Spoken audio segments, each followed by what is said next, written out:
حضور تاج الشریعہ کے علم و فقہ کے بارے میں کچھ ارشاد فرمائیں۔ دیکھیے، علم فقہ در اصل اگر دیکھا جائے تو علم فقہ جو ہے یہ اللہ کا انعام ہے، یعنی فقہ جسے اللہ تعالیٰ دیتا، خود سرکار ارشاد فرماتے ہیں کہ من یرید اللہ بہ خیرا یفقہہ فی الدین، اللہ جس سے بھلائی کا ارادہ فرماتا ہے اسے دین کا فقیہ بنا دیتا ہے۔ اب یہ کہ واقعی فقیہ ہو، اب فقہ کیا ہے؟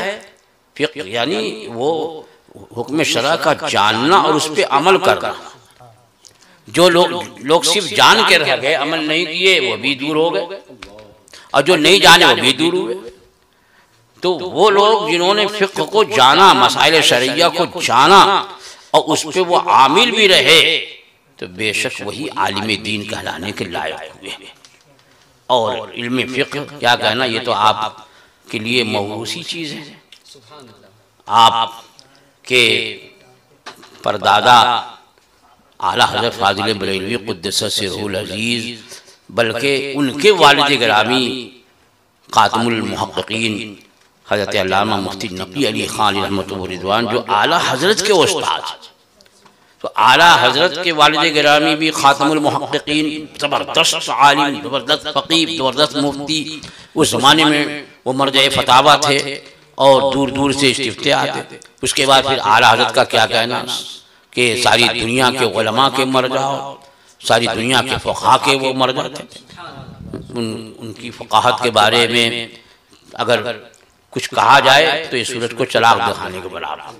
ایسے فقیہ کہ جن کے بارے میں کہا گیا ہے کہ ایسا فقیہ ادھر صدیوں نظر نہیں آتا، ایسا علم کا جامع اور ایسا محقق، ایسا محدث اور ایسا فقیہ ادھر حضرت امام جلال الدین سیوطی کے بعد کوئی نظر نہیں آتا۔ یہ علماء ہیں۔ تو اب یہ سب تو آپ کا موروثی فن، تو حضرت خاتم المحققین اعلیٰ حضرت کے والد، پھر اعلیٰ حضرت، پھر حجت الاسلام، پھر سرکار مفتی اعظم، پھر آپ کے والد مفسر اعظم ہند، پھر آپ، تو یہ سب سلسلہ چلا رہا ہے۔ اور فقہ، یہ علم فقہ جو ہے وہ سارے علوم کا مرجع ہے، یعنی جتنے علوم حاصل کیے جائیں وہ فقہ ہی کے لیے۔ فقہ کیا ہے؟ تفقہ فی الدین، یعنی دین کی سمجھ، اور دین کی سمجھ حاصل کرنے کے لیے حدیث بھی پڑھنا ہے، تفسیر بھی پڑھنا ہے، قرآن بھی سمجھنا ہے، وہ دین کی ہی سمجھ کے لیے۔ تو فقہ ایک ایسا علم ہے جو واقعی سب علموں کا سردار ہے۔ تو اب حضور تاج الشریعہ علی رحمت و رضوان کو اب اس دور کے علماء نے فقیہ مانا۔ ہاں، ویسے کوئی نہیں مانتا، عالم ایسے نہیں کسی کو مانتے، ہاں علم جو ہے مجبور کرتا ہے ماننے پر۔ پیر کو تو مان لیتے، جو مرید ہوں گے وہ لوگ کہتے ہیں نا کہ پیرا نمی پرند مریداں پرانند، کہ پیر تو نہیں اڑتا لیکن مرید لوگ اڑا دیتے ہیں، تو وہ مان لیتے کہ پیر کو تو مانے گا، مرید تو کم سے کم مانے گا۔ لیکن کوئی عالم کسی عالم کو اسی وقت مانے گا جب اس کے علم سے وہ مرغوب ہوگا۔ تو اپنے دور کے وہ تاج العلماء تھے، تاج الشریعہ تو تھی، تاج العلماء تھے۔ جس محفل علماء میں تاج الشریعہ جلوہ افروز ہوتے تو واقعی وہ تاج العلماء نظر آتے تھے۔ میں نے تو بہت سی مجلسوں میں دیکھا کہ بہت سارے مفتیان کرام 100 کی تعداد میں، 150 کی تعداد میں کسی مسئلے پہ بحث ہو رہی، چلی جا رہی، بحث ہوتی جا رہی، اور حضرت تشریف لاتے، بحث کا خلاصہ حضور محدث کبیر پیش فرماتے، حضور یہ مسئلہ ہے اور اس مسئلے پر کچھ لوگوں کی یہ رائے ہے، کچھ لوگوں کی یہ رائے ہے، یہ کرتے ہیں، اور حضرت پھر اس کے بعد پھر چند جملے فرماتے تو وہی فیصل کے حیثیت، اور سمجھ میں آ جاتا کہ ہاں واقعی یہی اتر تحقیق ہے۔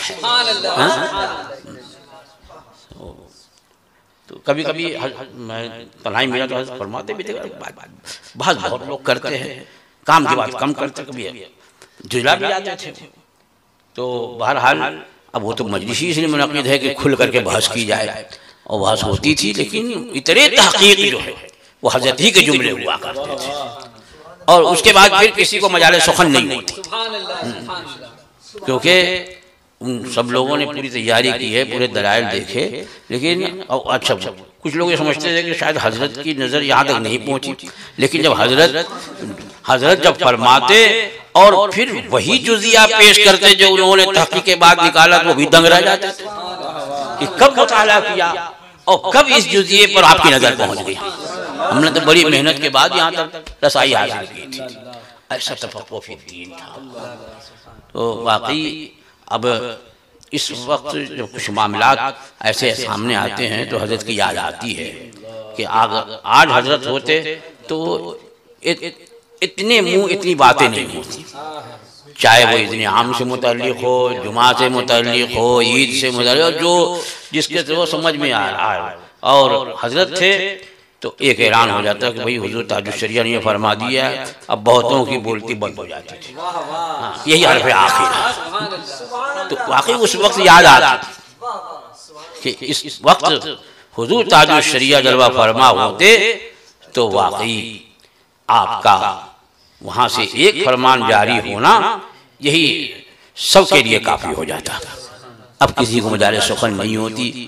اب تو دیکھو جس کو دیکھو وہی جو ہے وہ ڈیلیٹ کی الگ بنایا جا رہا ہے، اور وہی جو ہے وہ اپنی تحقیق پیش کیے جا رہا ہے، چاہے تحقیق سے اس کا تعلق ہو کہ نہ ہو.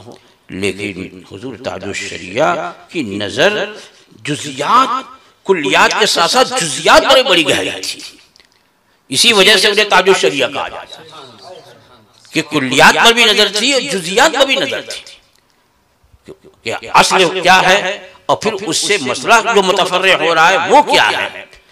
اس پر حضور تاج الشریعہ کی بڑی گہری نظر ہوا کرتی، اور جب وہ مسئلے پہ گفتگو کرتے تب معلوم ہوتا کہ ہاں واقعی جہاں تک ہمارے ذہن کی رسائی نہیں ہوئی ہے وہاں حضرت نے بہت پہلے ہی جو ہے سوچ لیا تھا، اور بہت پہلے ہی جو ہے حضرت کے مطالعے میں بات آ چکی ہے.